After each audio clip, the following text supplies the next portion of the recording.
May sisibakin. Sino ba naman yan? Napakainit naman ang ulo nito si Secretary. Sino ang sisibakin ni Secretary Francisco Tiu Laurel? Anong kaniyang kasalanan? RH5 Val Gonzales, Kamin Val. Anthony, dalawang high-ranking officials ng Department of Agriculture ang nanganganib na masibak sa pwesto. Hindi kontento. Ito'y dahil hindi kontento si Agriculture Secretary Francisco Tiu Laurel Jr. sa naging performance ng dalawa sa matataas na opisyalis ng ahensya ngayong 2024.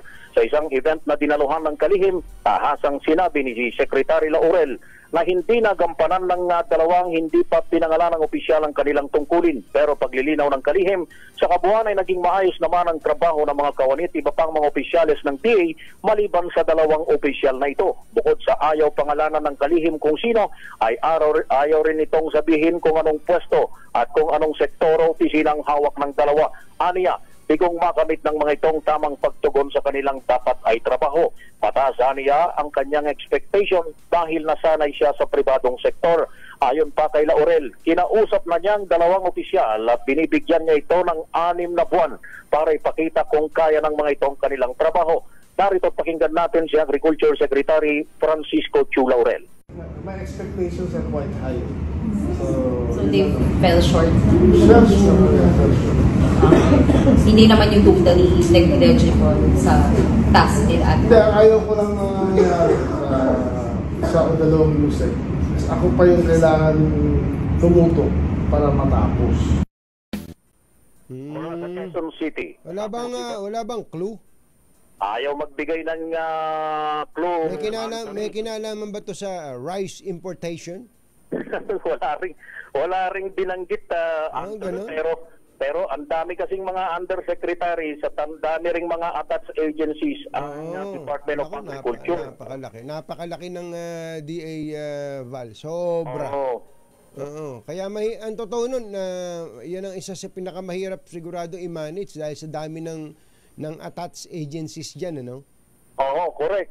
Doon sa undersecretaries pa lamang, Anthony, pagkakaalam ko, mayroong 14 na undersecretaries ang DA. Laban pa doon sa napakaraming mga attached agencies na nasa ilalim.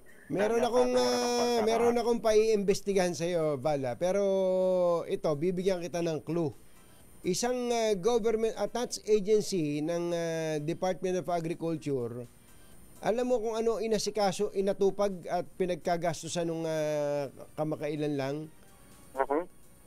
Ang kanilang inaasikaso, mga medical mission, mga tungkol sa health. Gusto yata lumipat na sa Department of Health eh. Baka gusto lumipat sa PhilHealth. Oo. Lampas na doon sa sinasaklaw ng kanyang duties and responsibilities. Nako, maniwala ka. Sasakit ang ulo mo.